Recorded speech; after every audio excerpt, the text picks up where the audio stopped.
All right, good evening, everybody. I'd like to begin the Tiburon Parks Open Spaces and Trail Commission meeting for May 16th, 2023. David, can you please call the roll? Okay, roll call. Chair Burr? Present. Vice Chair Nick Farr? Present. Commissioner McInerney? Present. Commissioner Judge? Present. And Commissioner Holbrook is absent this evening. David, any oral communications? I believe we do have one oral communication. Please state your first name, last name, and you may begin. Parker, just before we get started, this is this is a portion where members of the community are able to talk about items not on tonight's agenda. Just so you know, sir, you have 3 minutes to discuss something not on the agenda. So go for it. Thank you. My name is Parker Pringle. Parker, 1 second. Let me turn the microphone on. This is going to come out on the time, isn't it? No.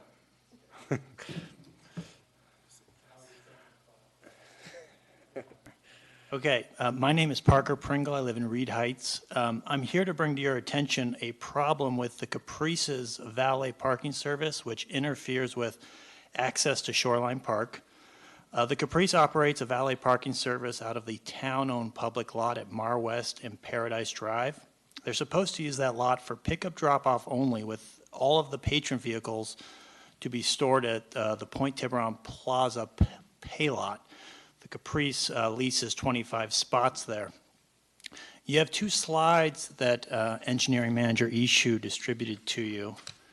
Attachment A shows the valet pickup route for the Caprice Restaurant's valet parking service. This shows basically what they're supposed to be doing. This comes from the encroachment permit. Attachment B basically shows all the spots that they're currently using, at least over the 14 months that I've been aware of this problem. As you can see, there's a lot of free public parking spaces down there, which the public might like to use to access Shoreline Park, which the Caprice is using. They don't have permission to use any of these spaces. Their encroachment permit, it's a violation of that. There's also the town's encroachment ordinance, which I think they're in violation of. The town is aware of this issue, and they've been in contact with Caprice on it. I think the town has been able to sand down some of the rough edges of the problem, but the big part of the problem basically remains unchanged. And I think this is partly due to the fact that the town doesn't have a lot of enforcement options. I think permit revocation, which would be the end of the valet service, is really the only option available. And it's not a very good one. I wouldn't be in favor of it. I don't think it would serve the town or the Caprice's interests. So I want to bring this to your attention, not that there's anything immediate that you can do, but because it has to do with access to Shoreline Park, I think you should take an interest in it. Specifically, their use of the Donahue Building lots, which is in the park's zone. Should that be used for valet vehicle storage? I think that's a question your committee might want to weigh in on, or at least take an interest in. And then long term, I'm concerned that the current status quo, which is non-compliance with the town sort of contacting them and getting them to sand down the rough edges. Let's say there's a change in ownership. The new owner might say to the town, the previous owner told us they had an agreement with the town that we could do this, et cetera, and an understanding. We want to be able to operate the valet service in this way. And they might come to the town council trying to ask for permission for that, which would be a bad thing for the public, I think, in terms of access to Shoreline Park. Thank you. Thanks, Mr. Pringle. We're a little limited on being able to comment, but this is on our radar now, so thank you very much for coming tonight. Not seeing anyone else in the room for items not on the agenda, so I think we can move on to either commissioner or staff briefings. David, do you have anything, or I'm happy. I have one I wanted to give, if possible. If you'd like to, you want me to start on mine? Sure. Okay, I've got 2 items here I'd like to talk about. One is the Thomas Jackson art display.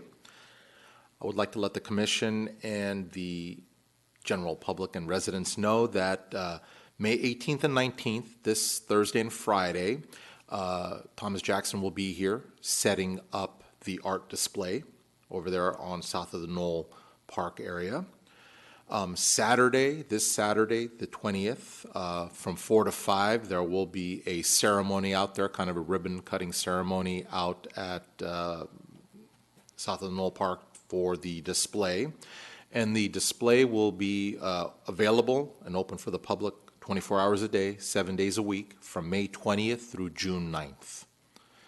No lights out there. When is the ribbon cutting again? The ribbon cutting is this Saturday between 4 and 5 p.m. They'll have some folks out there speaking and cut the ribbon and then officially open for everyone. The second item I'd like to talk about and give some more information on is the Portuguese Dairy Mural. So landscaping activities have begun out there. The ribbon cutting ceremony will be June 9th between 2:30 and 4 p.m. Right there in front of the mural. And there will be dignitaries from Portugal in attendance as well for the ribbon cutting there. Did you say June 9th? June 9th. So at that exact time, the Del Mar Middle School 8th grade graduation is happening. So there's going to be a lot of cars parked on Avenida Miraflores probably at the same time. So there may be two events, like really within a couple 100 feet of each other. Yes, I believe the middle school graduation is at 2 p. Is it at 2 p.m. or it starts at 2 p.m.? The only problem they have here is their dignitaries that are coming in from Portugal. That's the only time slot they have available is between 2:30 p.m. and 4 p.m. So that's, I don't know exactly what time they'll start the service, but or the actual ribbon cutting, it may happen at 3, but the block time that they have for this is between 2:30 p.m. and 4. But as soon as we get some more information, I'll email the commissioners. This way we have an exact time slot, but that's the time that they're going to reserve. Thank you, David. I have two. I had one, but I'm going to make two now for my own commissioner briefing. June 9th will be a party day. That's a Friday, and I'm pretty sure that's the only Maine, Fridays on Maine this summer. I'm pretty Yes, sure. June 9th is Friday on Mains. Yeah, June 9th is that day. I know, because I'm planning to be in town, so it's just, we're hitting June 9th. And then the other update on a more serious note, really excited, and I don't know if you all have seen it. I got to experience this morning for the first time, but we've all been waiting for Caltrans to update the light at the pedestrian crossing at Stewart Drive, or Stewart, whatever, yeah, Stewart Drive. They installed it, it has been sort of installed, but they energized it, got it functioning as of yesterday. So it's really cool. When it came through here, I think we talked about it being like a flashing yellow light. Have you all seen it yet? I haven't been stopped by it, but I drove through there on the way here. So when you press the button, it takes probably 5 seconds, and then the flashing yellow lights come on, and then it actually goes into a flashing red, a double flashing red. And I did not expect this, but it has like a standard city crosswalk where you have a hand saying stop, do not walk, and then you have a timer. It then turns to a timer with 10 or 12 seconds that allows the pedestrians to cross. So very excited that Caltrans, I don't know if the work is complete now or not. I'm sure there's more left to do, but at least that cross is finally functional. Any other commissioner updates? Stuff not on the agenda. Cool. Moving on to the minutes. Hopefully everyone has the minutes from March 21st, 2023. If everyone has had them and had a chance to review them. The only change I saw on it is I think Commissioner Judge's name is spelled wrong and the role on that to whatever significant. So, Yep. Yeah, that's just the only slight change. I couldn't find it elsewhere in the minutes, but that was the only change I saw. Anyone else have anything? Thank you. Missed that. We'll check my name, please. I would entertain a motion if anyone has one.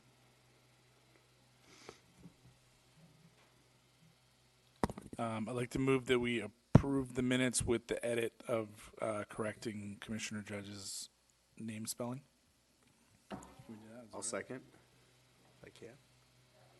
All in favor, say aye. Aye. Aye. And any opposed?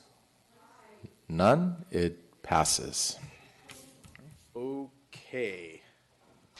Hello. Moving into discussion items tonight. Excited for the first item on the Parks Master Plan update from the subcommittee and town staff on all the good work going on with the master plan. Who's giving the presentation on this one? I can start it off, and then Angela can take over, add any additional items. So, yeah, we're really excited about the Parks Master Plan kicking off. Our subcommittee members from Post are Vice Chair Nick Farr and Commissioner McInerney, who are part of the process and will be a part of the process throughout all stages of the master plan. So a few dates and items I want to talk about is that we did have our kickoff meeting and our site visit, which was held on April 18th. We started out here in Chambers and had a very good presentation from WRT and their consultants. From there, we moved on to looked at the Railroad Marsh and Zielinski Park, and then from there went to Blackie's Pasture and walked all the way out to south of the Knoll Playground area. They had a good feel of, the activities that were involved out there. Soccer was out there as well, practicing. So it was a very good, productive day, about 3 hours plus, with meeting here and then walking the field. Right now, WRT is currently working on setting up a dedicated website for this project. And we're working with them to, basically it's going to be similar to Create Tiburon 2040. It's going to be kind of like that, its own official website with all information pertaining to the Parks Master Plan will be on the website. We're hoping to get that finalized by next week so that they can start uploading material onto the website. Consultant actually is working on the statistically valid survey right now. They did submit their first draft that was sent to all subcommittee members and staff to review. Thank you, Angela, for returning your red lines. A lot of good comments on there. So we'll send that back over to WRT. Once I have everyone's comments, they'll create a second draft or a final, and then we'll have a Zoom meeting at that point with all subcommittee members and staff to finalize it instead of submitting for red lines one more time. So they want to make this available and ready to go by June 9th. They also we're going to have 2 pop-up events, and the first pop-up event will be on June 9th for the Chambers Friday night on Main Street. That'll be the first pop-up event that they will hold out here between 6 and 9. The second pop-up event that they will do will be on June 17th during the Classic Car Show and Juneteenth celebration, combination celebration. So those will be their 2 pop-up events. Public Works will help them. We will just put out the tables, the tent, all kinds of easels for them to put out their materials. At that point, they will have the website up and running, QR codes, the surveys. So it's going to be full speed ahead starting June 9th. What's the date of the second? Oh, so June 9th and June 17th. Yeah, during the Classic Car Show. Yeah, it is the Classic Car Show, I believe, is, yes, Saturday. June 9th is what time? Between 6 and 9 p.m. when the Chambers has their event there on Main Street for the closure. And that will be going to Town Council tomorrow for acceptance. And then we are also working with WRT to set up our first key community group meetings. They're looking at having these meetings in person here at the Chambers. Their target date is the first week of June. And the key community members that we are looking at will be from the library, from the chambers, from Reed Union School District, the Green Team, any type of volunteer and Rotary Club members. And thank you, Angela, for sending me the list as well for some key community members. But we're going to finalize this, and what we're going to do is we're going to break it down into 4 or 5 groups that will meet here separately with WRT and the subcommittee and staff to go over presentations and what they'd like to see that's related to their activities, whether ranging from the library to the chambers and to the Green Team. A lot of different ideas and wants for the parks master plan. So that our goal is that first or second week of June to get that going. So that's what I have so far with the Parks Master Plan update. And Isaac and Angela, if you want to add anything that you have from our kickoff meeting and update the commission, that'd be great.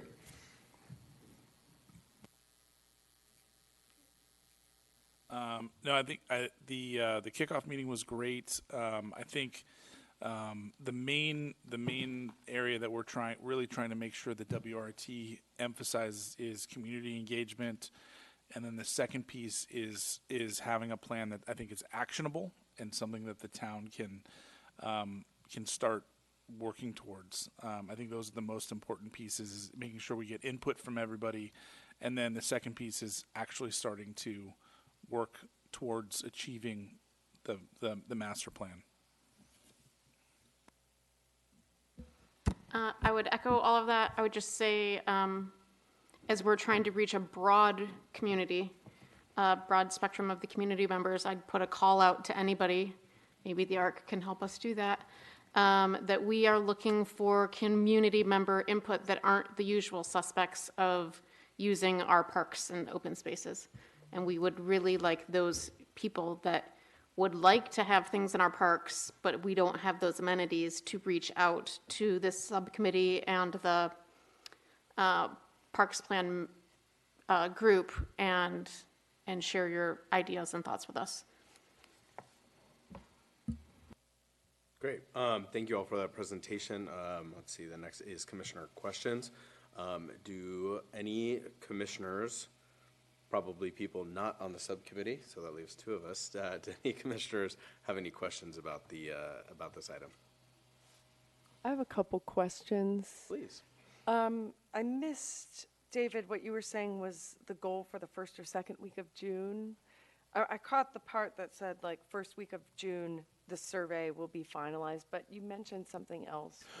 Oh, yes. So the first or second week of June, WRT, our consultants, they're targeting a meeting with key community members in town to go over their needs, desires, wants in our open space parks areas. Okay, great, thanks. And then my second question is, at least since I've been on post, which is I think about a year now, we have heard from some community members about like desires for the parks through late mail and some participation in these meetings. Like I remember the kids who presented on their hope of seeing a mountain bike pump track. Is there a way for us to kind of gather late mail and comments in these meetings from recent history to kind of put those, to use those and sort of put them back into one place where we can incorporate them? Yes, absolutely. So we have a project file sharing folder WRT has created, and similar to Google Docs, their version. And we've downloaded or uploaded all studies, plans that we have currently taken, that have completed here in town for them to review, but we can definitely put together all the late mails and comments that we've received from residents in regards to some of these activities like the sand volleyball courts. And I believe actually I've already uploaded the sand volleyball court up for them to review.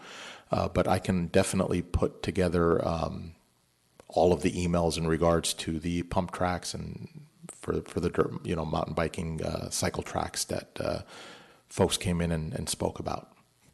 Thank you. That'd be great. That's it for me. Thank you, Commissioner Judge. I have a few questions. You mentioned town council approval tomorrow night. What is that? Are they approving the next steps, or is it just an update? What is it? What exactly? And Oh, I'm sorry. Oh, yeah, I'm sorry. The town council approval tomorrow is for closure of Main Street for June 9th activity. Yeah, so we're anticipating it's going to be approved, so we set this pop-up event on that day, but it will officially go to town council tomorrow to officially close Main Street for the event. Okay, thank you for flagging that. I am so curious about all the items that are in there at this point in time. I feel like a lot of the items that might typically be on an agenda that we've talked about, as Commissioner Judge mentioned, I'm assuming most of that is going to be, if not all of it, will be part of this planning process. So that's everything from, like Commissioner Judge mentioned, the mountain bike stuff. There's park equipment updates we were talking about. That like stand-up paddleboard launches are always a popular item here. Pickleball, something we've seen, and obviously we'll have an opportunity to give the public input. But like, are those all so far like, have those been discussed and raised? Yeah, and so everything? those were discussed. We talked about a lot of the projects that kind of brought us to being able to initiate a master plan with town council. We also talked about, there are probably some things that we're not thinking about. And I think that's where, when we go back to the community engagement, I think there are things that have been brought to us, but I think it's also important to make sure that we ask everybody that we can possibly meet with, what they want, and then sort of compile that and pull it together for this process. I also think it's also, pretty important that we understand what what hasn't come to us, or groups that are maybe they're underrepresented, or people that don't ever think about coming to or engaging with town government. So we want to really get to this. I think they talked about statistical significance and making sure that all of the outreach and polling and everything reaches, a very high level and isn't limited to what we've got in the past, where there may be a few hundred people that engage. We'd like to get it into the thousands, hopefully. That's awesome. So hopefully that answers your question. Yeah, no, that does. Thank you. Any other commissioner questions? Seeing none, any public comment on this item? Seeing none, any commissioner? We did adjust the timeline slightly, as a lot of the engagement was going to happen over the summer. So we have this kind of big push right in June, and then as kind of people aren't available in July and August, a little softer stuff going on, and then diving back in once everyone's back from other things over the summer. So it pushed it about 2 months longer than we originally talked about, but we felt it was necessary, so we didn't lose out on getting the people's involvement due to the fact that they weren't in town. Sounds good. Commissioner comments? And they will be here at the September meeting to present our consultants Great. To post? to post. Okay. I think we're on commissioner comments. I'm so excited for this next step. Thank you both subcommittee members and David and staff for the work so far and keeping us updated. That makes complete sense to me. This seems like a really unique opportunity for the town to have input on the future of our parks and open spaces, and I'm all for a few added months for feedback and engagement, and hopefully us on the commission, we can all think of creative ways to make sure. What a nice start, the June 9th and then the June 17th. Like, those will be two of the bigger events in town, so you can't ask for much more than that, and hopefully we all kind of take that to heart in terms of thinking about ways to pump up the numbers, not to scores of folks from the community, but can we get to the thousands and people engaging on this? So thank you for that. Yeah. Anybody else have any comments? No action, right? We don't need to update the subcommittee. So fantastic. We can move on then to our action item number 1 tonight on creating a post subcommittee to review and recommend changes on the municipal code related to electric mobility devices. I believe, David, you have a presentation or a bit of one on this. Yeah, so I'll basically thank you, Chair Burr, for the last couple meetings. You have been presenting the commission with the new 2023 DMV and state laws that have come before us, and also with the town has received increased number of complaints with the use of the electric mobility devices on the old rail trail and around town with unsafe speeds. We did have one collision that happened a month or so ago, which was a pretty serious accident on the old rail trail where a walker was hit. A gentleman that was walking on the old rail trail was hit by an e-bike. That's all we know. So recently, a lot of jurisdictions here in Marin County, and especially Mill Valley, just to the west of us, have updated their ordinance to include, what regulations and rules they need in place in their ordinance so that it can be enforced. So all this has happened really quick in the last couple of years with all these EMDs, coming on the market. So at this point, the town feels that we need to update our municipal code to reflect any changes that we need to put in there so that we can enforce these EMDs on our right-of-way, on our trails. So tonight's step would be, if Post wishes to, create a subcommittee to review our existing municipal code, which is Title 6, Chapter 23. And within that municipal code, add any additional sections that would help our police department enforce the use of these electric devices on our trails and paths and our streets.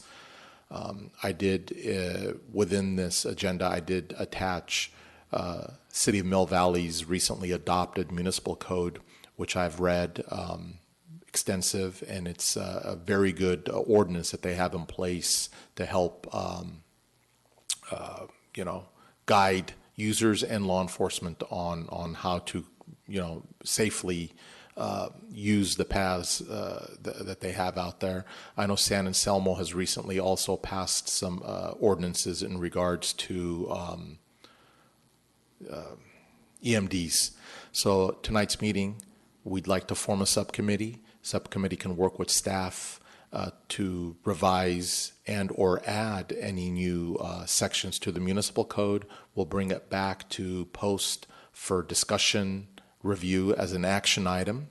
And if it all looks good, then Post would recommend this ordinance to go to Town Council for adoption. Thank you. David, do any commissioners have any questions about this action item?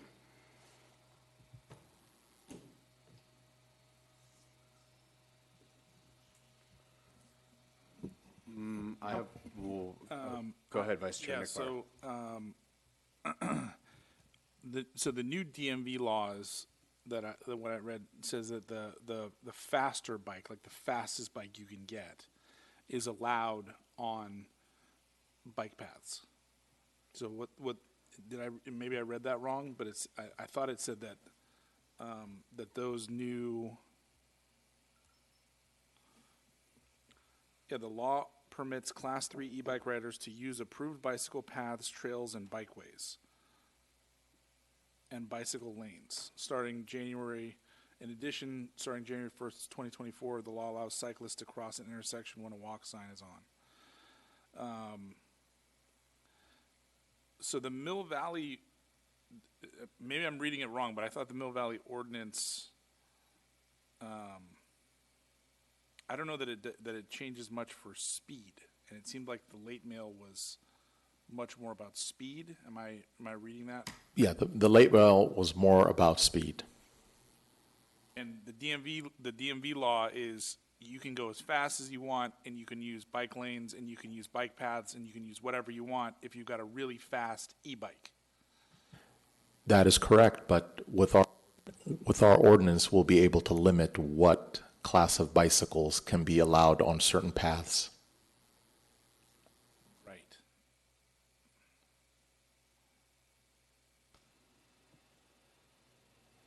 Okay. Am I allowed to comment on this or answer? Yes, you are. I think, I think the law previously, I believe it fully prohibited Class 3 e-bikes from being on any trails.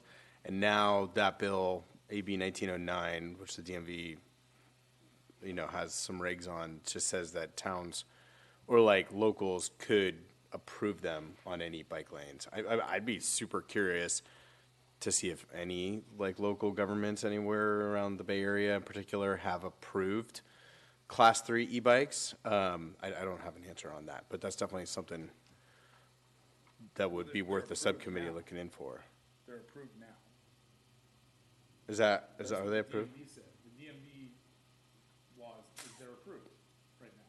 And so you have to make an ordinance to limit their use on bike paths. I definitely think I'm unclear if they're technically approved now or not, because I think is our code silent? Either way, I think that's an important part of why we need to review our own code. I completely agree. I just wanted to make sure I'm understanding where we are right now. It sounds like where we are right now is that you can use a Class 3, Class 2, Class 1 bike anywhere you want to, except anywhere you can ride a bike. Anywhere, because our ordinance doesn't have any Right, prohibition. right. Yeah, I'm just trying to understand where we are right now, and Yeah. then we can talk about where to go. Exactly. So our ordinance currently is very limited on what can be used, speeds, classes on our trails and paths and the ORT. So what we're trying to do right now is beef up our ordinance to allow our law enforcement to be able to enforce.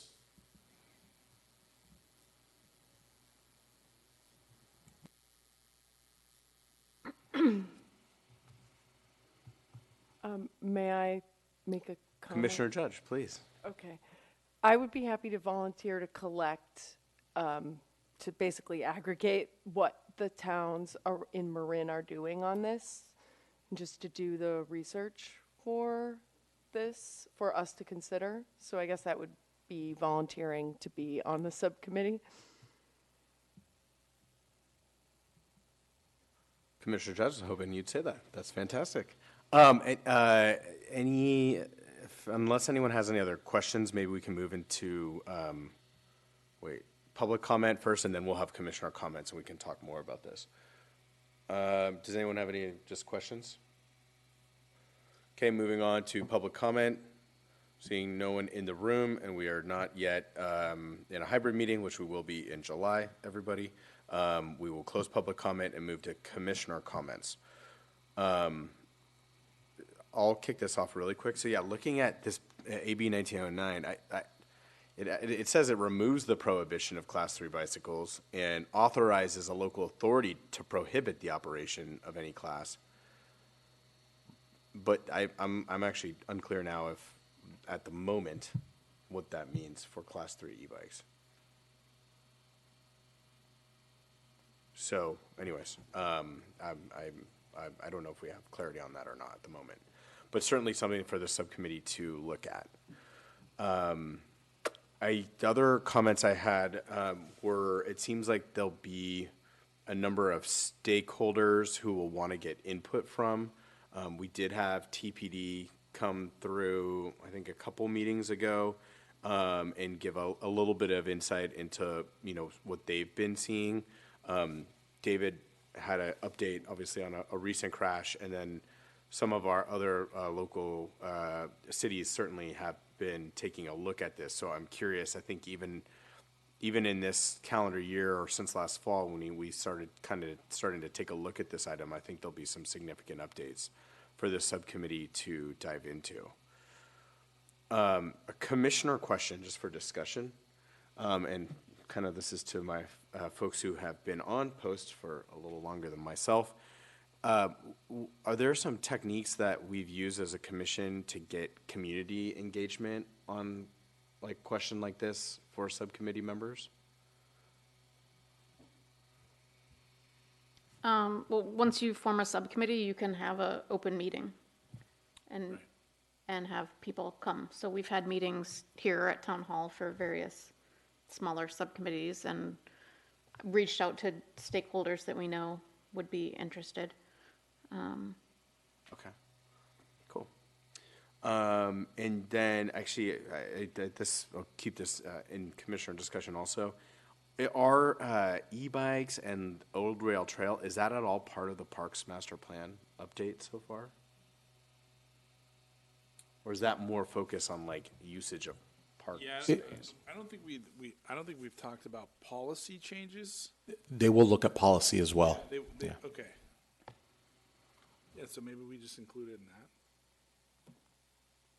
I'm sure, there's been discussion of even like, we were walking Old Rail Trail and Right. there was a bunch of us. So we were a huge group of pedestrians mucking up the whole flow of the trail and bikers trying to get past us and kids trying to get to soccer and all this sort of stuff. And, there's parts of the trail that might be wide enough to make it wide enough for multiple uses, but there's certainly parts of the trail that are not wide enough for that.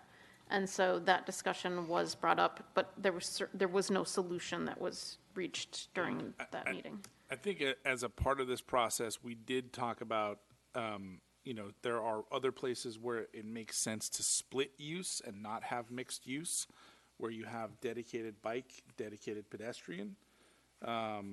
There are a lot of those.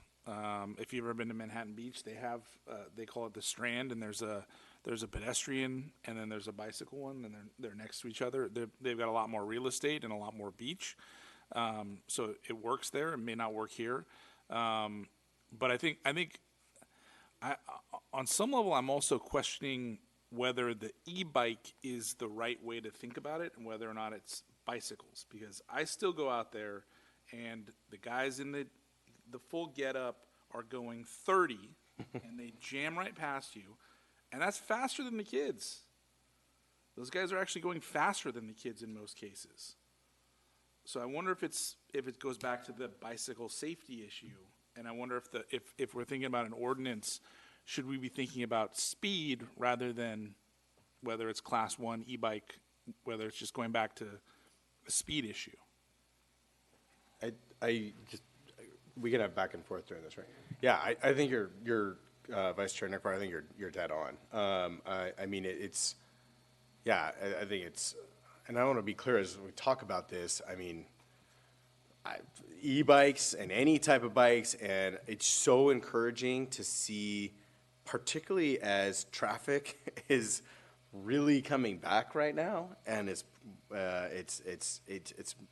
important to make sure that families, anyone can get to school or to the ferry or downtown. So I don't want this to appear like we're singling out e-bikes in any ways. I think you're dead on. It's more about, I remember when we had an early conversation and we learned that technically the Old Rail Trail speed limit when people are around, although I don't know what the definition of that is supposed to be 8 miles per hour as opposed to even 15. Right. Certainly e-bikes are capable of going super fast, like 30 plus, but so are people racing through town. We see that every weekend. And we've had bicycle safety issues come up before posts many times, and I don't know what sort of enforcement numbers do we have for other bicycle, like how many speeding tickets have we given out to cyclists in the past? Do we have the resources to have someone out there regularly writing tickets? No, we don't. That's the problem. We do during the summer have bicycles, officers on bicycles, and I believe that they're probably going to be out there enforcing more this summer moving forward because we're starting to get fully staffed now. But The current speed limits would apply to e-bikes already, so we Correct. may not even need an ordinance. We may just need to enforce existing speed laws, right? I believe right now it's 15 miles per hour that we have out there. Yeah, but there are helmet laws. There are other things that are, I think in the late mail, someone talked about, and I read in the Mill Valley one as well. Two kids, one kid's the operator of the bike, the other kid's just kind of hanging on the back. That seems like a really specific use case, but something like that is clearly a violation of some existing law that could be enforced with existing code, right? I don't know if we need. Yeah, we need to no, have- you're right. We could deputize you and you could be out there. I don't know if I'd be able to catch anybody. I would need an You e-bike. need an e-bike. Tiburon Boulevard's getting repaved in 2024. Four. Are there any discussions with Caltrans about adding bike lanes on Tiburon Boulevard? The only area where they're going to be adding bike lanes is between Highway 101 and Trestle Glen, Class 4. Okay. Currently Class 2, but they're looking at changing it to Class 4. Remind us, if you mind, what is Class 4 again? Does that mean it's protected or? It's a not? protected. Okay. And we're too late to try to get anything from Trestle Glen further down? They just don't have the right of way. They have the right of way, but because of the terrain, it cost prohibitive. It sounds like they would have to regrade something and maybe widen in other places, and it would be a big project. Yeah, because right now they're funding, this is a SHOP program, so it's basically just asphalt restoration. But since a lot of this is striping, also there's striping involved in this. So the way their funding works is that they just have enough right now to repave from 101 to Main Street and then do some modifications in the area where they can afford it right now, what's been programmed between Trestle Glen and 101. And Sharrows have gone completely out of being the recommended decal to put onto the road. Correct, because we have now the multi-use path that can take us from Blackie's Pasture all the way into downtown.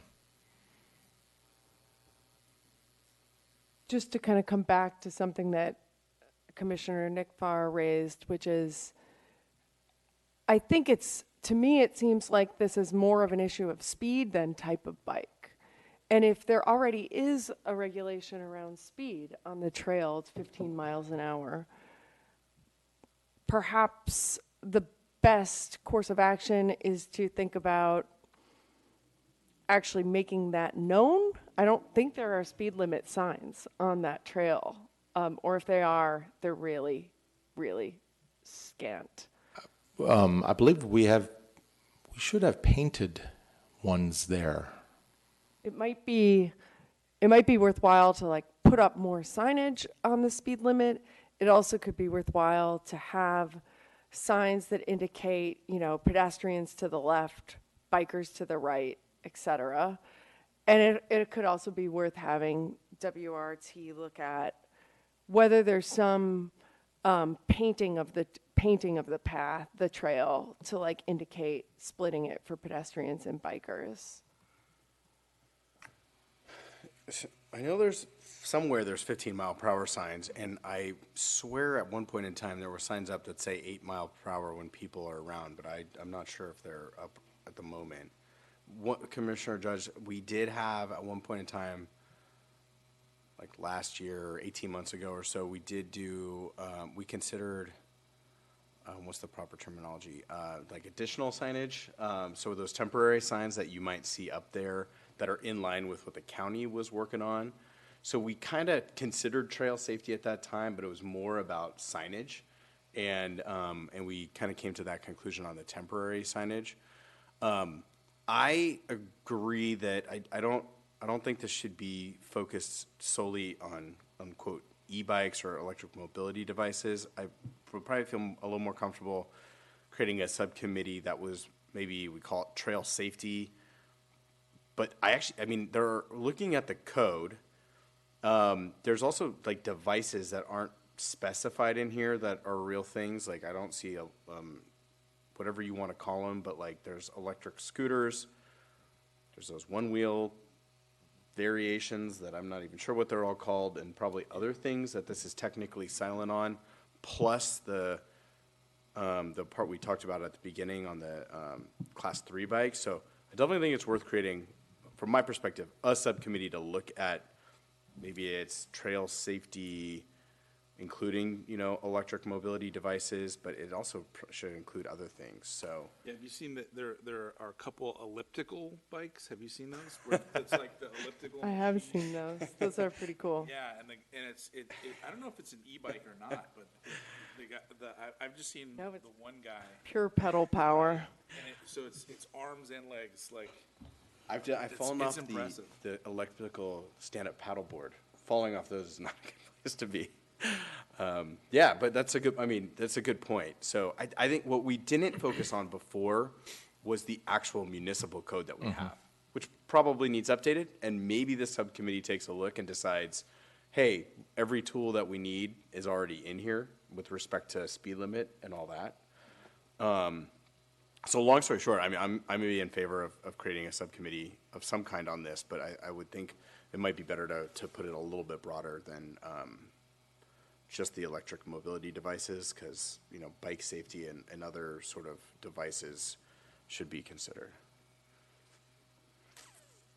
Any thoughts on that? I'd be happy to be on the subcommittee and gather that research. Great. I'm all for increasing safety. I think, we've had, we'd have periodic speedometers. What are they called, David? Like, they're like the little. The radar speed radar detector. speed things up and down on Old Rail Trail. As a parent of teenagers, I think my kids are like, Mom, guess how fast I went today? And I was doing a wheelie at the same time. They're now clogging traffic in their car on the way to school. They're past riding their bikes. But I think it's an important thing to take a look at, and I'm in favor of a subcommittee.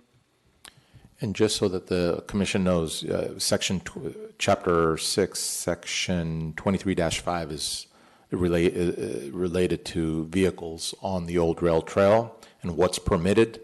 There's like 9 or 10 items, roller skates, rollerblades, skateboards, power-pedaled non-motorized bikes, and then number 4 is just Class 1 and Class 2. That's all they have on there. Baby carriages, strollers, conveyances for disabled persons, emergency vehicles, public works vehicles, utility vehicles operated by private companies. And then it requires, vehicles to yield for pedestrians. There's no group riding, so no more than 2 persons shall ride or operate a vehicle or a wheeled vehicle or devices side by side. There's no racing. You can't race on the Old Rail Trail, and dangerous speeds. You can't ride greater than 15 miles per hour. So we have a lot of the tools there.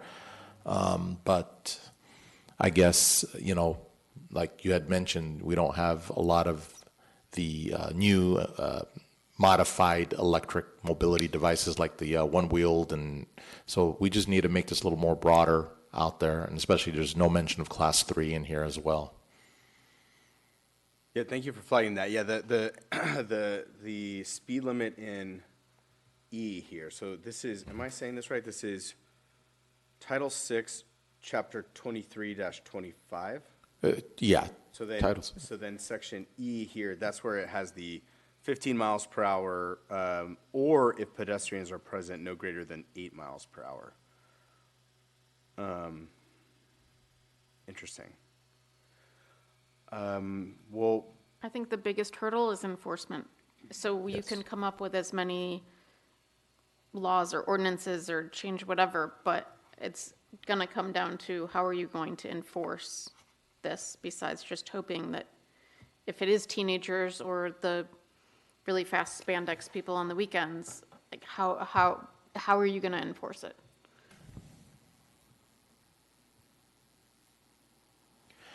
maybe it would be a good idea to form a subcommittee and also include someone from the police department on the subcommittee to help guide, how they are enforcing the amount of time they have out there, what kind of tickets they hand out. This way, the subcommittee is working on an ordinance if anything needs to be changed with law enforcement input as well.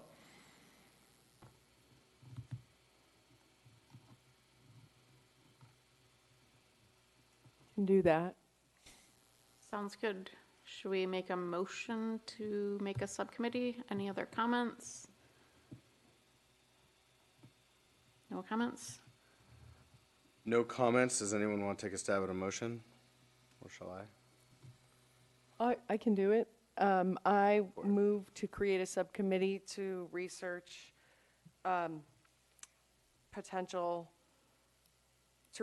what surrounding towns in Marin are doing and to talk with stakeholders about potential ways to manage bikes on Old Rail Trail, or e-bikes, vehicles, speed on Old Rail Trail. Second. Okay. All in favor? Aye. Aye. Any opposed? None? This motion passes. We have, actually, We have to. we have to create now the subcommittee. create the subcommittee. Right. Yeah. I would nominate Commissioner Judge to head up the subcommittee. Second. Third. Commissioner Judge, do you accept? I do, yes, I do. Thank you. All in favor? Aye. Aye. Any opposed? None? So we have Commissioner Judge, and now, I would nominate Commissioner Burr. I'll accept unless anyone else wants to. Commissioner Burr, do you Busy. accept? You're busy, sure. Okay, yes. Okay. I mean, we could nominate Chuck, but he's not here, so I feel bad doing that. All in favor? Aye. Aye. Aye. Any opposed? None? All right, so motion passes. We have Chair Burr and Commissioner Judge as the subcommittee to review the municipal code for electric mobility devices, and they'll come back to the commission at a future date, and let them know what their outcome is. Sounds good. And our next meeting is in July. July. So we probably will, take a look, have an initial report. My preference would probably be just to flag for folks that we should be able to open up that meeting for some public comment on this item, as opposed to Last year, we did cancel the July meeting, I think. Would it be possible to do it virtually? Yeah, July is the first one we can do hybrid. So July would be our first hybrid meeting. We can cancel it if you'd like and have a special meeting in August, or we can our next actual meeting is in September, regular meeting. I would say have it virtual first. And Yeah, then I if we mean, can't, if we don't have enough. I mean, we didn't have, I think last year we didn't have a quorum, and so I think we ended up just bagging the meeting. Yes, we had a canceled meeting, now, as far as, Great to get ahead of that, I think, and maybe we just all agree that August works better, or June, I don't know. Are we thinking July 18? yes, that would be the third Tuesday. Yeah, I'm not available. Sorry. Right, so maybe we think about, maybe Might we invite can Zoom. follow up over email and find a Yes. time, maybe in early August or late July, maybe, that works better. Yeah, we can do that. I remember last year we did that. Yeah, We rescheduled with a special meeting. yeah. So, Chair Burr, I'll work with you, and you can work with the commissioners, and we'll figure it out. And then this way I can cancel this ahead of time, the July meeting. This way it gives you some time as well to work on this. Sounds good. And I'll just flag for anyone listening that, whenever we do meet, hopefully we'll have some opportunity for public comment on what we're considering at that meeting for the subcommittee. And during that meeting, we will be in hybrid as well, so we'll have Zoom up and running, so folks that can't make it to the meeting will be able to log in and state their comments. Sounds good. Is there any other business we need to consider this evening? All right, well, seeing no other business, I'd move to adjourn this meeting. All right. Thank you. Where are you going? Taking my daughter to marine biology